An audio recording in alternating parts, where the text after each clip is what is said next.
Brisbane Airport has a long record of outstanding performance. We thought that in combination with the very carefully thought out plans they had in the future, that the private market would view the airport as a good, sound investment for many years to come. The result of the transaction was really a trifecta for the company, and that they were able to receive the volume that they were seeking. They were also able to receive the tenors they were seeking, and also the pricing. Sometimes the best opportunity resides in a source you never quite expected.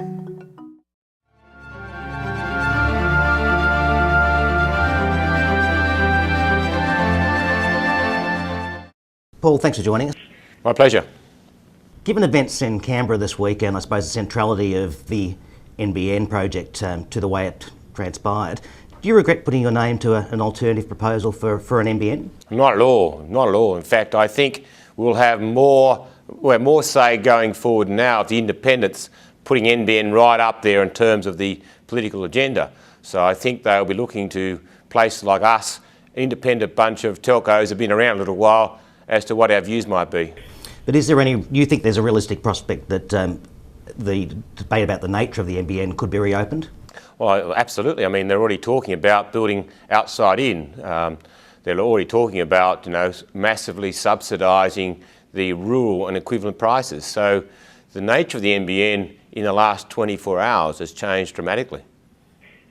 Your vision of an NBN, which is a mixture of technologies and private sector, public sector involvement, why is that preferable to the $43 billion plan Labor came up with? Well, two things is I don't know what this $43 billion plan is. I've never understood the economics of it.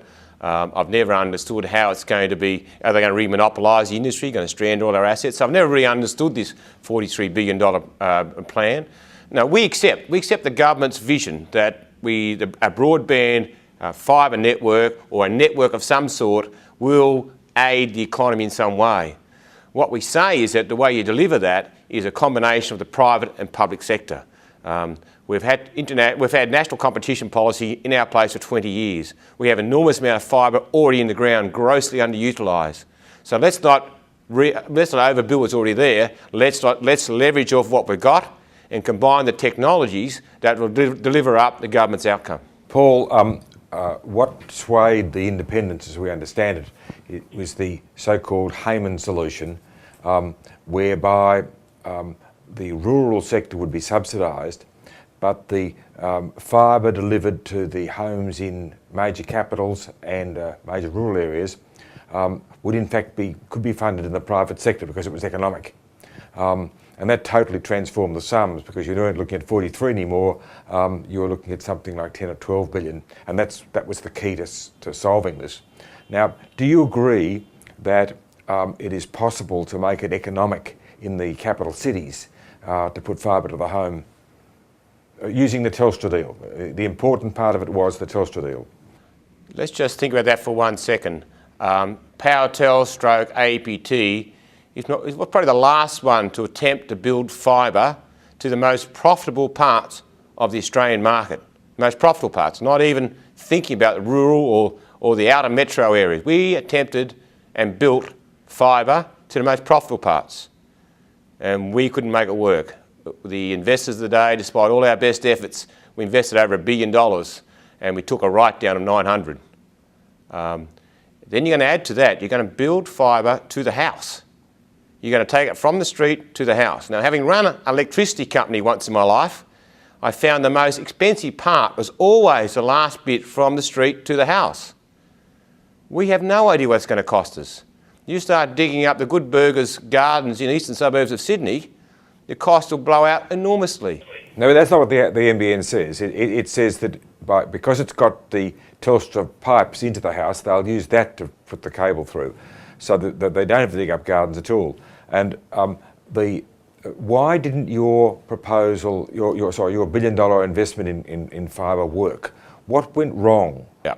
Well, we invested it because the price points at the day represented value for us. So rather than buy bandwidth from Telstra, the price was such that the economics to justify building our own network were there. Secondly, we built a network independently of Telstra. We built in the energy ducts. So we went to 600 buildings in Sydney, Melbourne and Brisbane directly into their backbone by using the energy ducts. And we thought, and that was a good model, it still is a good model. But unfortunately, as the market unfolds, as competition unfolded, the prices came down dramatically and it made the economics change. So is this Heyman model a remonopolising the industry? So they're going to pull the fibre into Telstra ducts alongside the Telstra existing fibre?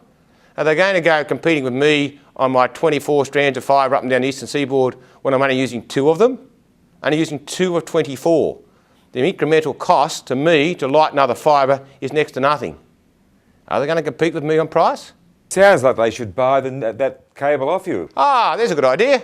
Ah, there's a novel idea. What's the price? Well, tell us the price. A novel idea. I'd sell them. I'd sell them. I want 25, 20 strands. I'd sell them a bit. How much? Well, come and talk to me. I'm very, very competitive. I tell you what, it'll be darn sight cheaper than building it.